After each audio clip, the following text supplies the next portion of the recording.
હર હર મહાદેવ વિદ્યાર્થી મિત્રો, કોન્સ્ટેબલ 2025માં પૂછાયેલો પ્રશ્ન જોઈએ આપણે. રમેશે 28,000થી ધંધો શરૂ કર્યો હતો. ત્યારબાદ મહેશ 42,000 સાથે તેની સાથે જોડાયો.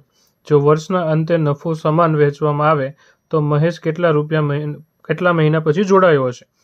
હવે જ્યારે આવો ભાગીદારીનો પ્રશ્ન આવે ને ત્યારે એક હંમેશા તમારે યાદ રાખવાનું છે, નફાની વહેંચણી જે છે ને એ હંમેશા સમય અને રકમના ગુણોત્તરના આધારે થાય. શેના આધારે થાય? તો કે સમય અને રકમના ગુણોત્તરના આધારે. હવે રમેશભાઈ આપણી સાથે છે અને આપણી સાથે બીજા છે મહેશભાઈ.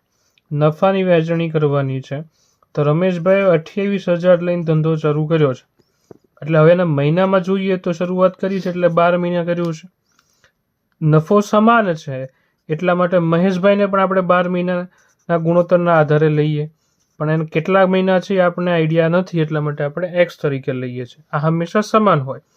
હવે આનો ગુણોત્તર લેવા જઈએ તો આ 3 મહિના આ 3 મહિના ઉડી જશે.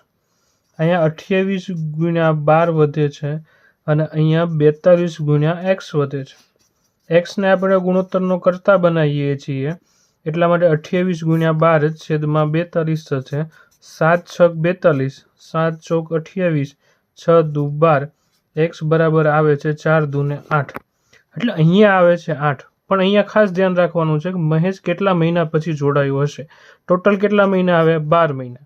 તો કેટલા મહિના પછી જોડાયો હોય? તો 12માંથી આપણે 8 કાઢીશું એટલે કે 4 મહિના પછી જોડાયો હશે. આવા જ પ્રશ્નો જો તમારે પ્રેક્ટિસ કરવી હોય તો કમેન્ટની અંદર લખો મહાદેવ, હું તમને 10 પ્રશ્નો છે એ ડીએમ કરીશ.